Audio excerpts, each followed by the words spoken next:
नमस्कार, बहुत स्वागत है आपका कानूनी जानकारी से जुड़े हमारे इस खास कार्यक्रम लीगल लिटरेसी में। मैं हूं आपके साथ अमित शर्मा।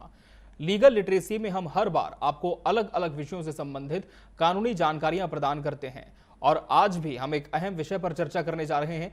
तो चलिए कार्यक्रम की शुरुआत करते हैं।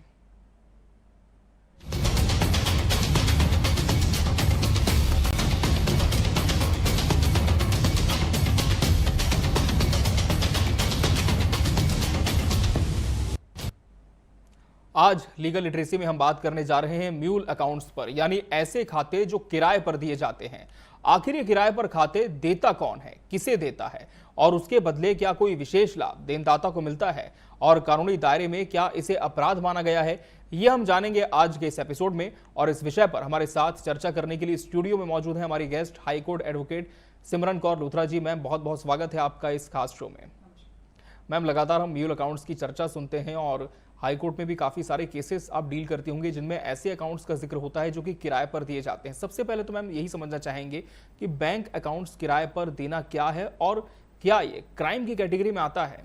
जी, आजकल ये धोखाधड़ी बहुत ही आम हो गई है। कई लोगों के साथ ये चीज़ें हो चुकी है, इसलिए इस पर जागरूकता करना बहुत ज़्यादा आवश्यक था। इसलिए आज इस एपिसोड में हम इस बात की चर्चा कर रहे हैं। एन नंबर ऑफ ऐसे केसेस आ रहे हैं जिसमें कई लोगों ने अपने खाते को दूसरे व्यक्ति को किराए पर दिया है, कुछ लोगों ने अपने खाते को बेच दिया है और उनको इस बात की जानकारी भी नहीं है कि उनका खाता किन गतिविधियों में इस्तेमाल हो रहा है। क्या उन खाते का इस्तेमाल किसी क्राइम के लिए किया जा रहा है, क्या किसी मनी लॉन्ड्रिंग के लिए किया जा रहा है या किसी तरीके के अदर साइबर क्राइम्स के लिए उन खातों का इस्तेमाल हो रहा है। उस व्यक्ति को आज की परिस्थिति में उस चीज़ की जानकारी भी नहीं है और ये कहीं से कहीं तक लीगल नहीं है कि आप अपना बैंक खाता किसी और को दे, क्योंकि वो आपकी आइडेंटिटी है। कानून इस चीज़ पर बहुत ही ज़्यादा सख्त है कि आपका बैंक खाता है तो आपको इस बात की जानकारी है, आपका दायित्व है कि वो आप कर रहे हैं, ये माना जाता है। अगर आपके बैंक खातों को इस्तेमाल करके कोई व्यक्ति अगर कोई साइबर क्राइम कर देता है तो वो ये माना जाता है कि उस व्यक्ति के द्वारा साइबर क्राइम नहीं किया गया है, आपके द्वारा क्राइम किया गया।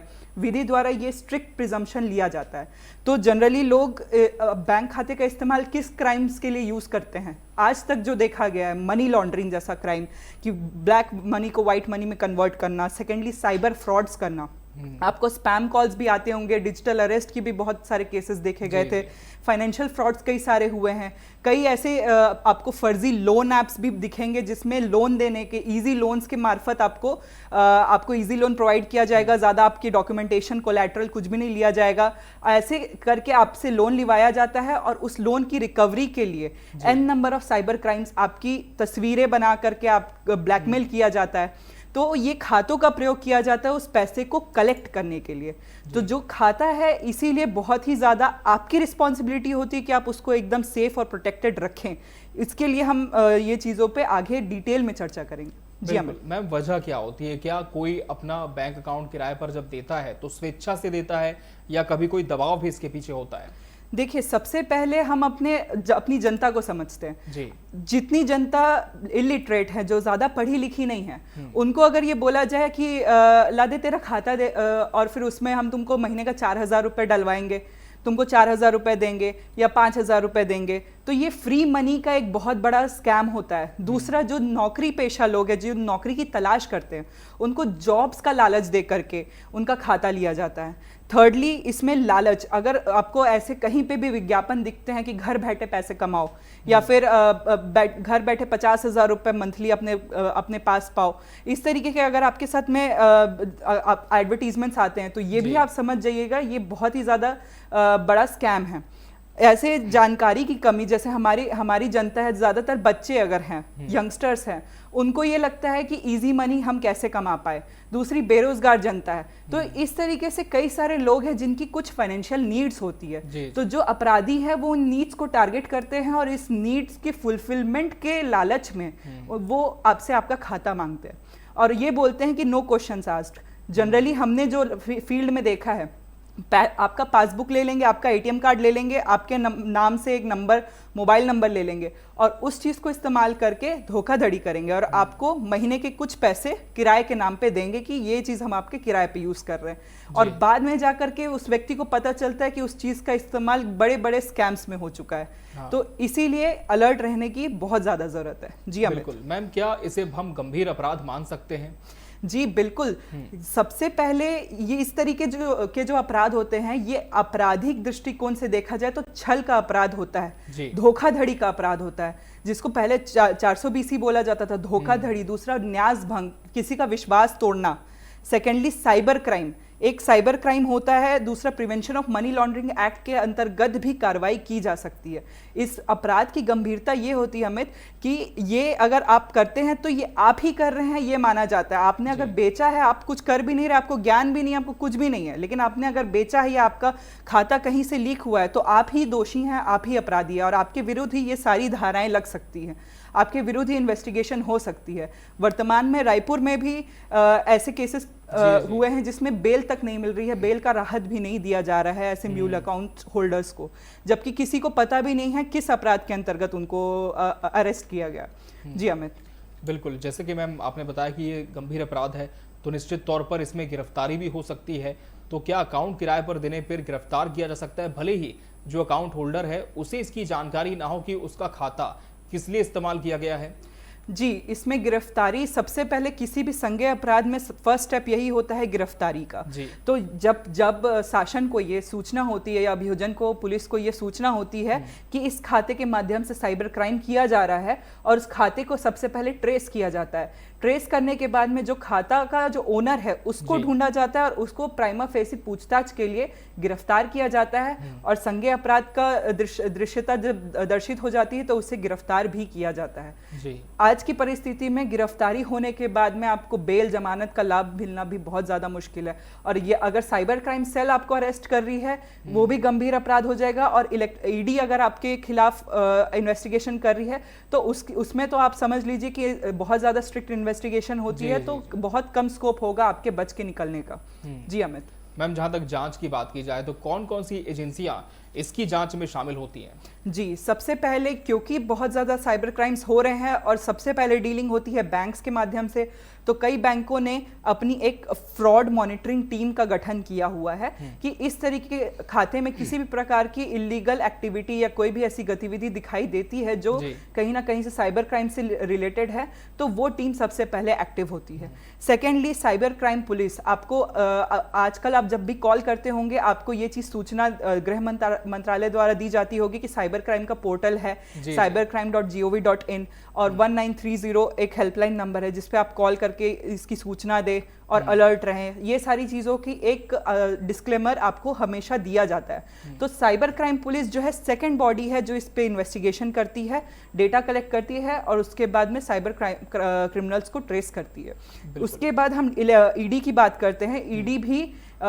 ईडी का भी रोल इसमें काफ़ी ज़्यादा होता है, क्योंकि साइबर क्राइम सबसे पहले तो मनी लॉन्ड्रिंग के लिए यूज़ होता है, तो वहाँ पे एक्टिव फाइनेंशियल इंटेलिजेंस यूनिट भी हो जाती है, और साथ ही साथ इसी तरीके से ऐसे मल्टी एजेंसीज है जो साइबर क्राइम के खिलाफ इन्वेस्टिगेशन करती है, और सरकार इस चीज़ को बिल्कुल भी लीनियंटली नहीं लेती है। बहुत ज़्यादा जागरूक सरकार भी हो चुकी है और जनता को भी जागरूक होने की बहुत ज़्यादा आवश्यकता है। जी बिल्कुल मैम, जब जागरूकता इतनी है और लगातार शासन प्रशासन के माध्यम से लोगों को अवेयर भी किया जाता है, इसके बाद भी आप क्या देखती हैं कारण कि जो आम नागरिक हैं वो ऐसे जालसाजों के झांसे में आ जाते हैं, फंस जाते हैं इसमें? जी, सबसे पहले तो आजकल ज़माना है सोशल मीडिया का। सोशल मीडिया में ऐसे फेक कैंपेन्स लगाए जाते हैं जिसमें एडवर्टाइज किया जाता है कि इजी मनी कैसे कमाया जा सकता है।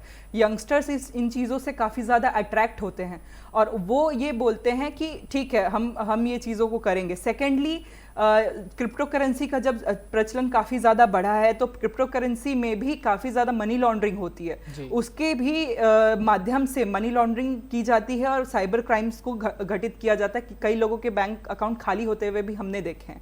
इसी तरीके से जो फर्जी ऑफर्स होते हैं उससे लोग काफ़ी ज़्यादा अट्रैक्ट हो जाते हैं। सेकेंडली, कुछ ऐसे केसेस भी देखे गए हैं कि आपके परिचित जो नियर एंड डियर है उन्होंने ही आपका खाता यूज़ किया हुआ है साइबर क्राइम के लिए, क्योंकि वो ये आपको विश्वास दिला देते हैं कि हमारा खाता नहीं ऑपरेट हो रहा है, हमें प्लीज़ कुछ समय के लिए अपना खाता यूज़ करने दे। सेकेंडली, ये बोला जाता है कि हमने सरकारी स्कीम्स कुछ हुई हैं, जैसे फॉर एग्जांपल महतारी वंदन योजना हुई है, तो उसमें कई सारे एप्लीकेंट्स आ रहे हैं, उनके पैसे हमको पे करने हैं, तो हमें प्लीज़ अपना खाता दे दीजिए, हमारे खाते की लिमिट क्रॉस हो गई है। ये प्रैक्टिकल प्रैक्टिकल एग्जांपल है जो एक्चुअल में लोगों के साथ हुआ है। इसी तरीके से काफ़ी सारे लोग हैं अनएम्प्लॉयड है, वो नौकरियों की तलाश करते हैं और वो कहीं से इस प्रकार का विज्ञापन देखते हैं कि भाई आपको कुछ नहीं करना है, आपको बस अपना अकाउंट देना है और उसके बाद कुछ ऐसे एन नंबर ऑफ एक्टिविटीज़ उनको बता देते हैं। नौकरी का लालच दे करके भी धोखाधड़ी साइबर क्रिमिनल्स द्वारा किया जाता है। तो सरकारी स्कीम का लाभ उठाना है। जो गरीब तबका है वो ये सोचता है कि सरकार की तरफ से पैसा आएगा जिसका हमें फायदा उठाना है, तो वो मिसगाइड होकर के अपना खाता बेच देते हैं या फिर दे देते हैं।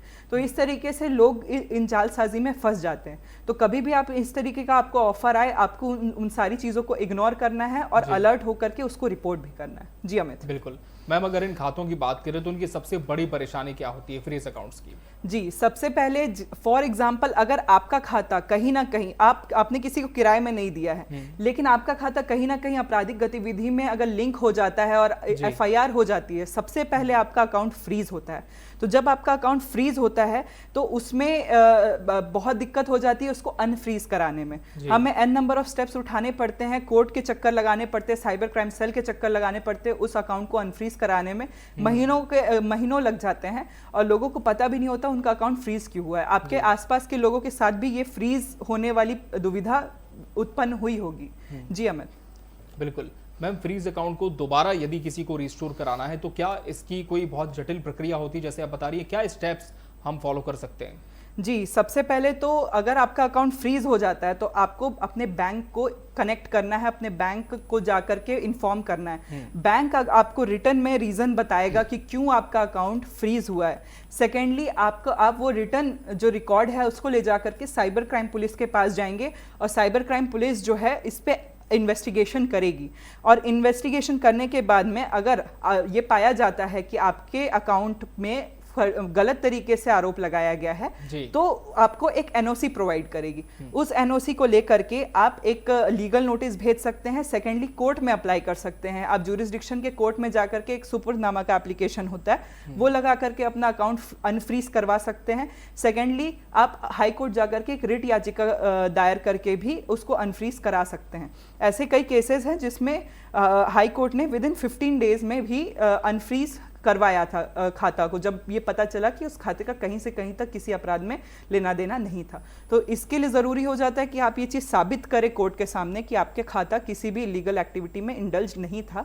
उसके लिए आपको प्रॉपर जो एविडेंसेस है वो कलेक्ट करके रखना भी आपकी ही रिस्पॉन्सिबिलिटी है। जी अमित। जी मैम, अगर धाराओं की बात करें तो भारतीय न्याय संहिता और अन्य कानून कौन कौन से इसके लिए हैं, कौन कौन सी धाराएं इसमें लागू होती हैं? जी, सबसे पहले तो ये धोखाधड़ी का अपराध होता है। जब धोखाधड़ी के अपराध की हम बात करते हैं साथ ही साथ न्यास भंग का अपराध भी इसके साथ जुड़ जाता है। जी। उसके बाद आप देखेंगे जाली दस्तावेज तैयार करना, ये भी एक गंभीर अपराध होता है जो इसमें लग जाता है। इसके साथ साथ इंफॉर्मेशन टेक्नोलॉजी एक्ट के तहत में जो आइडेंटिटी थेफ्ट होता है वो भी अपराध आपके खिलाफ में लग सकता है। डिजिटल पहचान की जो चोरी होती है वो भी आपके खिलाफ लग सकता है। अगर आपका खाता इस्तेमाल करने वाले व्यक्ति द्वारा किसी प्रकार का आपत्तिजनक आपका इमेज सर्कुलेट कराया जाता है तो उसमें भी इंफॉर्मेशन टेक्नोलॉजी एक्ट जो है वो लग सकता है, उसकी धाराएं आपके खिलाफ लग सकती है। दूसरा, अगर आपका खाता मनी लॉन्ड्रिंग में यूज हो रहा है तो prevention of money laundering act के तहत भी आपके विरुद्ध कार्रवाई की जा सकती है। जी अमित। मैम, अगर फॉरेन से कोई पैसा आता है तो क्या इसमें भी ये कानून जुड़ता है? जी, यहाँ सबसे ज़्यादा देखा जाता है क्रिप्टो करेंसी जब स्कैम्स होते हैं तो उसमें फॉरेन से आई हुई मनी को बिटकॉइन में कन्वर्ट करके उस पैसे को अकाउंट्स म्यूल अकाउंट्स का यूज़ करके वाइट किया जाता है। तो इसमें फीमा जो है वो एक्टिव हो जाती, फॉरेन एक्सचेंज मैनेजमेंट एक्ट, इसके तहत कार्रवाई उस अकाउंट के खिलाफ या उस अकाउंट होल्डर के खिलाफ में की जाती है। जी अमित। जी मैम, अगर ट्रेंड्स की हम बात करें तो अभी तक ऐसे कौन कौन से फ्रॉड ट्रेंड्स देखे गए हैं जिसमें इसका इस्तेमाल हो रहा है? जी, इसको मैं उदाहरण के तौर पे बताऊंगी। OLX के स्कैम्स हुए हैं काफ़ी ज़्यादा कि OLX में आपने कोई इंक्वायरी डाली, आपको कॉल्स आते हैं, आपका सामान यहाँ पहुँच गया, पेमेंट आपसे ऑनलाइन मंगा लिए जाते हैं, आपका सामान यहाँ पहुँच गया, आपको डिलीवरी चार्जेस देने होंगे, आपको यहाँ पे रिलीज़ करवाना पड़ेगा, यहाँ पे सामान हो गया, आप यहाँ पहुँच जाइए। इस तरीके के स्कैम्स, और वहाँ जाके व्यक्ति देखता है तो वहाँ पे कोई सामान होता ही नहीं है, जो पैसे हैं वो जो व्यक्ति है वो यूज करके निकल गया रहता है। दूसरा, व्हाट्सएप इनक्रिप्टेड होता है, काफ़ी ज़्यादा मुश्किल हो जाता है। अगर व्हाट्सएप के माध्यम से आपके खिलाफ में स्कैम हो रहा है तो ये काफ़ी ज़्यादा डिफिकल्ट हो जाता है पुलिस अथॉरिटीज़ को भी, क्योंकि person to person encrypted chats उसमें होते हैं। तो व्हाट्सएप के माध्यम से भी कई ऐसे स्कैम्स हो चुके हैं। सेकेंडली, क्रिप्टो इन्वेस्टमेंट के नाम पे भी काफ़ी ज़्यादा ठगी देखी गई है। उसके बाद लोन ऐप्स का बहुत बड़ा स्कैम अभी भी चल रहा है। अभी भी अगर आपको लगता है कि अदर फाइनेंशियल इंस्टीट्यूशंस आपको लोन देती है तो आप ये बहुत बड़ी गलत फहमी में हैं। आप अगर कभी भी लोन ले, आप वेरीफाइड बैंक से ही लोन ले। सेकेंडली, आप अगर नॉन बैंकिंग इंस्टीट्यूशन से भी ले रहे हैं, आप वो चीज़ सुनिश्चित कर ले कि ये इंस्टीट्यूशन आरबीआई से रेगुलेट होती है। क्योंकि ऐसे कई लोगों के साथ स्कैम हुआ कि इजी लोन के झांसे में फंसे, उसके बाद जितना लोन अमाउंट है उसका 10 गुना ज़्यादा भी पैसा पटाने के बाद भी उनको परेशान करना नहीं छोड़ा जाता है। उनको तरह तरह के धमकी भरे कॉल्स आते हैं, गालियों भरे कॉल्स आते हैं और उनको इस प्रकार का ब्लैकमेल किया जाता है, इस तरीके से एक्सटॉर्ट किया जाता है कि हम आपके फ़ोन का पूरा डेटा हम एक्सेस कर पा रहे हैं, आपके जितने भी फ़ोटोज़ है उसको हम मैनिपुलेट करके आपको उसको वायरल कर देंगे। तो कई सभ्य लोग हैं इस भय से, इस बदनामी के भय से भी उन लोन अकाउंट्स को पैसा दे देते हैं। उसके साथ साथ बेटिंग के नाम पे सबसे ज़्यादा देखा जा रहा है, बेटिंग ऐप्स में काफ़ी ज़्यादा स्कैम किया जाता है। आप अगर बेटिंग में अपना पैसा लगाते हैं तो ये समझ लीजिए कि वो पैसा आपका सेफ नहीं है जब तक वो बेटिंग ऐप वेरीफाइड ना हो। बेटिंग ऐप्स में पैसा लगाने वाले का जब नुकसान होता है तो ये समझ लीजिए वो सिस्टम पहले से ही सेट है कि आपको स्टार्टिंग में विनिंग देगी, बाद में लॉसेस देगी। तो ऐसे बेटिंग स्कैम्स में कई ज़्यादा लोग फंस चुके हैं। साइबर क्राइम की श्रेणी में ही ये आता है। लोग अभी भी ये नहीं समझते हैं, लेकिन जितने भी लोग हमारे पास आते हैं हम उनको यही सजेस्ट करते हैं कि आप इन स्कैम्स में ना पड़े, इसमें कभी गलती से भी आप पैसे ना डालें।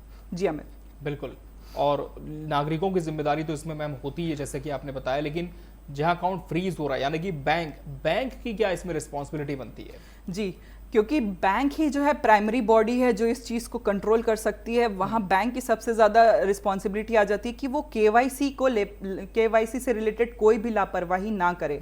केवाईसी में हमारा हर एक डेटा होता है, फिंगरप्रिंट से लेकर के रेटिना स्कैन, एवरीथिंग हमारा केवाईसी में स्टोर्ड होता है। तो वो इन्फॉर्मेशन गलती से भी बैंक के द्वारा कभी लीक ना हो। बैंक की ये बहुत ज़्यादा रिस्पॉन्सिबिलिटी हो जाती है कि वो आरबीआई की गाइडलाइंस को फॉलो करे। एंटी मनी लॉन्ड्रिंग के लिए जो अपनी टीम है उसको तैयार करे, सस्पिशियस ट्रांजैक्शन को रिपोर्ट करने के लिए, उसको ट्रेस करने के लिए अपने इसको स्टाफ को ट्रेनिंग दे। इसी साथ साथ जो संदिग्ध लेन देन की जो सूचना है वो जैसे ही पता चलती है बैंक को, बैंक ही कंप्लेनेंट बन के उसके खिलाफ में कार्रवाई करवाए। तो ये बैंक की काफ़ी ज़्यादा रिस्पॉन्सिबिलिटी हो जाती है, क्योंकि आम जनता उतनी ज़्यादा समझदार अगर नहीं है तो बैंक को ही समझदार होना पड़ेगा। जी अमित। बिल्कुल, लेकिन मैम जो निर्दोष लोग इसमें फंसते हैं वो साबित कैसे कर सकते हैं कि वो निर्दोष हैं और उनका इस फ्रीज अकाउंट से कोई लेना देना नहीं है बल्कि गलती से वो इसमें फंसे हैं? जी, सबसे पहले मैं आपको प्रिजम्पशन ऑफ लॉ बताती हूँ। Ignorance of law is no excuse. अगर आपको ये चीज़ लगता है कि आप खुद को बेगुनाह बोल करके छुड़वा सकते हैं तो ये आपकी बहुत बड़ी गलत फहमी है। आपका अकाउंट यूज़ हो रहा है यानी आप ही वो व्यक्ति हैं जो ये स्कैम कर रहे हैं।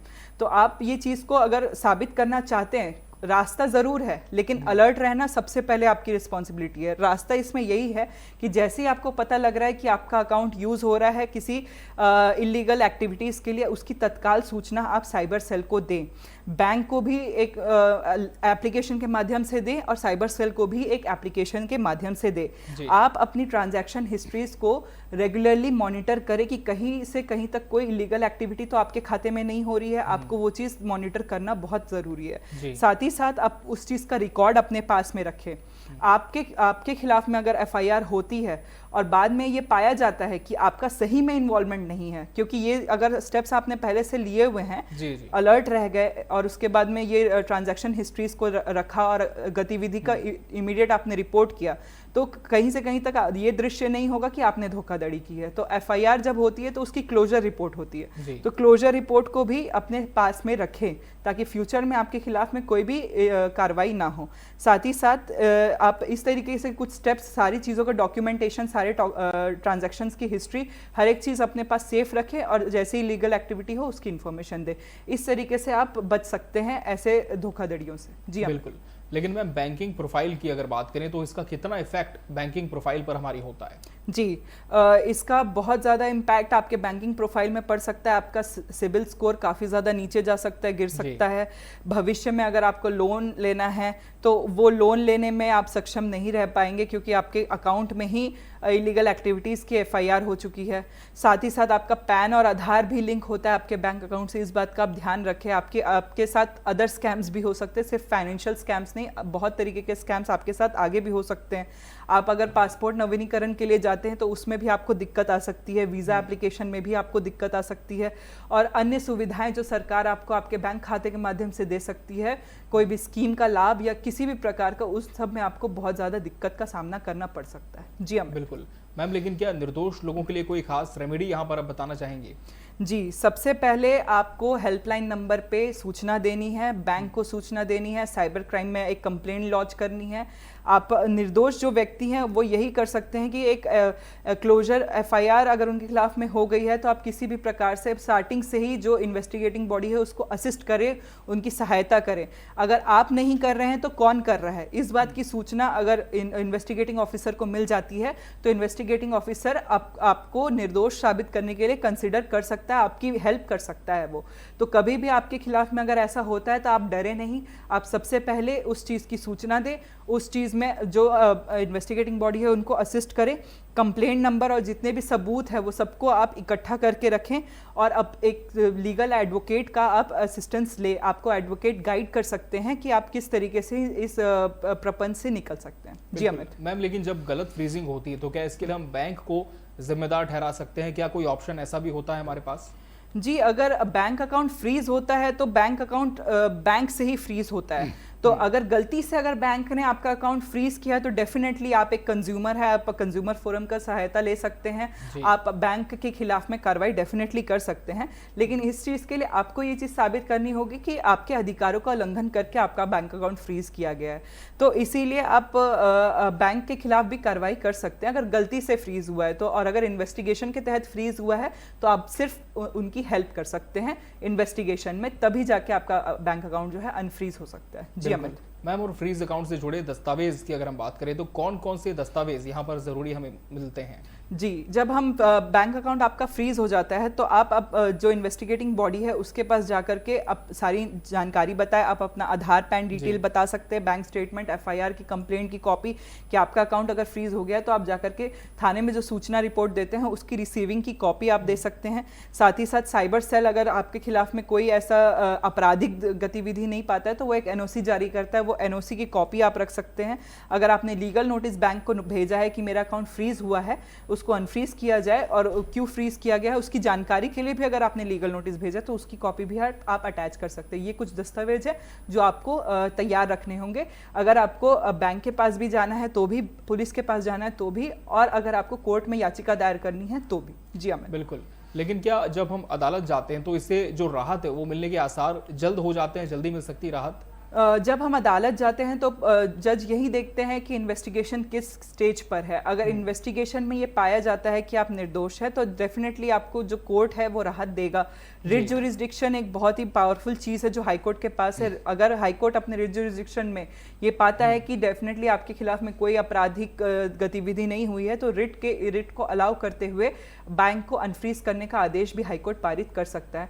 इसमें ज़्यादा से ज़्यादा आपको अपराध की सूचना देने से लेकर के 15 से 30 दिन के अंदर आपको राहत प्रदान की जा सकती है।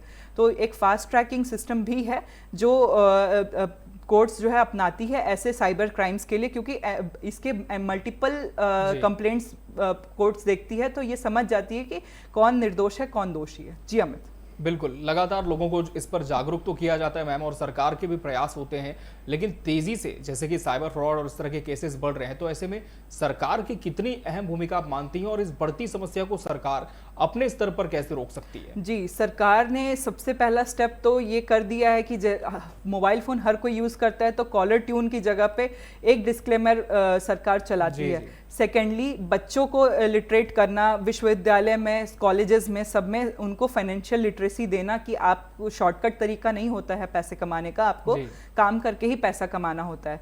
सेकेंडली सामाजिक मीडिया पर जागरूकता फैलाने का भी काम सरकार कर रही है। कई सारे ऐसे कैंपेन्स हैं जो सरकार चलाती है और जागरूक करती है। गांव-गांव में जो पटवारी हैं, जो सरपंच हैं, उनको ये निर्देश दिए गए हैं कि आप अपने गांव में अपने लोगों को ये चीज़ जागरूक करें कि किसी भी तरीके से अपना खाता किसी को किराए पे ना दे। साथ ही साथ जो बैंक स्टाफ है उनको भी प्रशिक्षण देने का निर्देश सरकार करती है। इसके साथ साथ केवाईसी की कठोर नीतियां भी धीरे धीरे करके सरकार अपना रही है। इसके साथ साथ में फाइनेंशियल फ्रॉड रजिस्ट्री का एक पोर्टल है NDHM, जो भी अभी प्रोग्रेस में है, वो भी अभी बन रहा है। तो फिलहाल साइबर क्राइम का जो पोर्टल है उसमें ही शिकायत आप करें, और जब ये नया पोर्टल बन जाएगा उसमें आप स्पेसिफिकली इन अपराधों को टारगेट करते हुए अपनी कंप्लेंट्स लॉन्च कर सकते हैं। जी अमित। बिल्कुल मैम, अंत में निष्कर्ष आप जनता को क्या बताना चाहेंगे, कैसे हम इस तरह के फ्रॉड से बच सकते हैं, और यदि गलती से इसका शिकार हो गए हैं तो कंप्लेन हम दर्ज कर सकते हैं? जी सबसे पहले मेरा यही सजेशन होगा कि आप किसी भी प्रकार से अपना खाता किसी अन्य व्यक्ति को, चाहे वो कितना भी करीबी हो, उसे ना दे, इस्तेमाल करने ना दे। दूसरी बात, आपके पास कोई भी OTP आए उसको भी आप शेयर ना करें। अगर आपके पास कोई भी पिन, आपका जो ATM कार्ड है वो अगर किसी के हाथ लग गया तो आप अपना पिन किसी को भी ना दे, अपना पासबुक किसी को भी ना दे। साथ ही साथ जो एडवर्टीजमेंट्स आते हैं इंस्टाग्राम, फेसबुक, टेलीग्राम, व्हाट्सएप में इजी मनी का, उस झांसे में बिल्कुल भी ना पड़े। साथ ही साथ में जो विज्ञापन आते हैं उसकी सूचना आप दे दें कि इस प्रकार से ऐसा ऐसा विज्ञापन आ रहा है, इसकी पुष्टि नहीं होती है तो पुलिस वाले इसकी इन्वेस्टिगेशन करेंगे। इसके साथ में अपने अकाउंट का नियमित आप बैंक स्टेटमेंट चेक करें, और अगर गलती से भी अनपेक्षित कोई लेन देन दिखता है आपके खाते में, उसकी आप सूचना बैंक को दे, पुलिस वालों को दे, और जल्दी से जल्दी उसको कार्रवाई कराएं। जी अमित। बिल्कुल, तो हम यही कह सकते हैं कि तुरंत यदि हम स्टेप्स लेते हैं तो इस तरह के बहुत बड़े फ्रॉड से हम बच सकते हैं और अपने परिचितों को भी बचा सकते हैं। तो आज लीगल लिटरेसी में हमने बात की किराए पर बैंक खाता देने संबंधित विषय पर। हमने जाना कि किस तरह ये गंभीर अपराध की श्रेणी में आता है और इसके क्या दुष्परिणाम होते हैं, बहुत दूर तक होते हैं। और इस विषय पर चर्चा करने के लिए हमारे साथ स्टूडियो में हाईकोर्ट अधिवक्ता सिमरन कौर लूथरा जी मौजूद रही। मैम, बहुत बहुत धन्यवाद आपका इस शो में आकर दर्शकों को इस विषय पर जानकारी देने के लिए। नमस्कार। इसी के साथ लीगल लिटरेसी के आज के इस एपिसोड में फिलहाल इतना ही। मुझे और मेरी पूरी टीम को दीजिए इजाजत। नमस्कार।